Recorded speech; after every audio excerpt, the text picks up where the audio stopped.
After waiting for almost 10 months, we finally received our new Wood-Mizer sawmill in late February.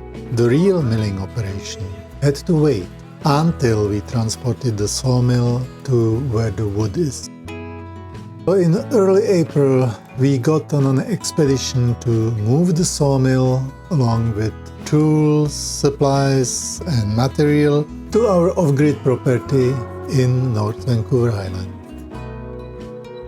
It's our first run of the LT15 Wood-Mizer and it's awesome.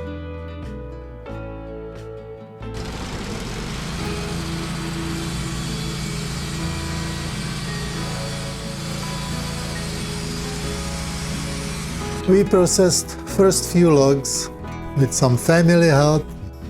We're so excited.